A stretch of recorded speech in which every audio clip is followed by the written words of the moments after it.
Imagine करून चला तुम्ही रस्त्यानं चालताय, गाडी चालवताय आणि पोलिसांनी तुमची गाडी अडवली आणि गाडी अडवल्यानंतर तुम्हाला डॉक्युमेंट्स मागितले. ते डॉक्युमेंट्स तुमच्याकडे त्या पॉइंट ऑफ टाईमला नाहीयेत. ते डॉक्युमेंट्स तुमच्याकडे नाहीत म्हणून पोलिसांनी तुमची गाडीच जप्त करून टाकली.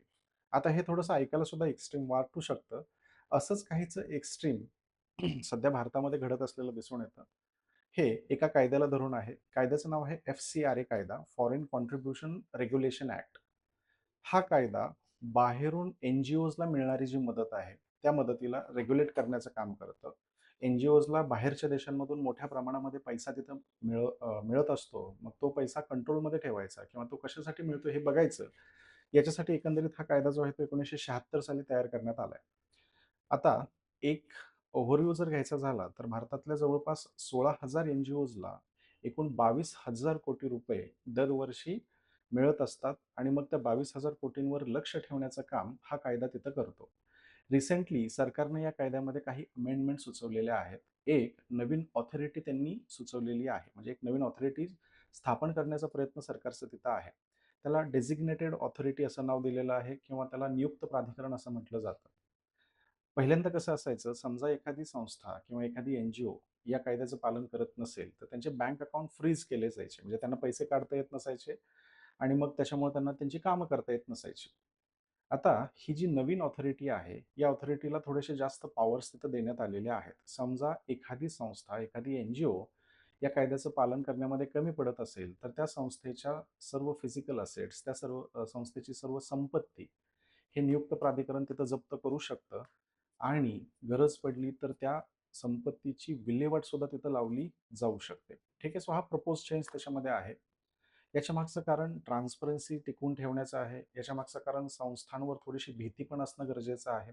कारण भूतकाळामध्ये जर आपण बघितलं तर बाहेरून नॉन स्टेट ॲक्टर्सनी या संस्थांना पैसे दिले होते आणि त्याच्यामधून मग भारतविरोधी कारवाया सुद्धा भारतामध्ये काही ठिकाणी झालेल्या आपल्याला दिसून येतात. सो सरकारचं म्हणणं सिंपल आहे, सॉव्हरेनिटी महत्त्वाची आहे. मग तुमच्यावर कायद्याचा धाक पण असला पाहिजे, कायद्याचं बंधन पण त्याच्यावर असलं पाहिजे.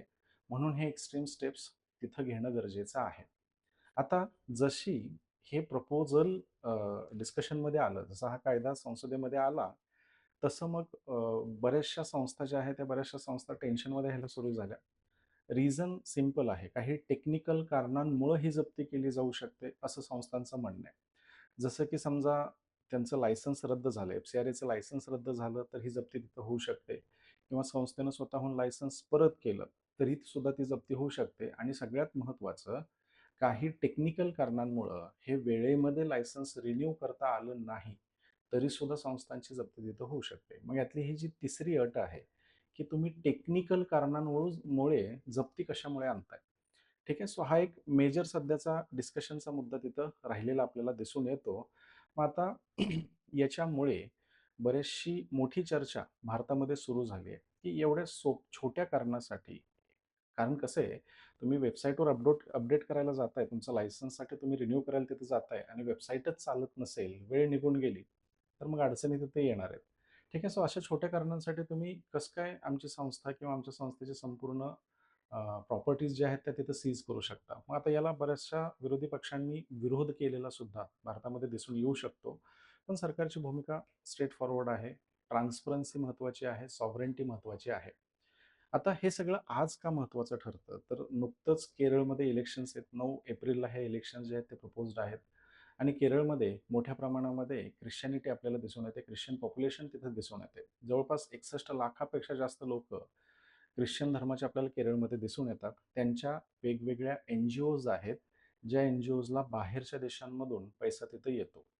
आणि मग त्यांनी ऑब्जेक्शन घ्यायला सुरू केलेलं आहे. मग याच्यामध्ये केरळचे जे चीफ मिनिस्टर आहेत, त्यांनी पंतप्रधानांना पत्र लिहून हे बंधन जे आहे, हे जे तुम्ही आणताय प्रपोज, याला मागे घ्या. आमचा या गोष्टीला विरोध आहे. अशा पद्धतीचं पत्र त्यांनी तिथे लिहिलंय.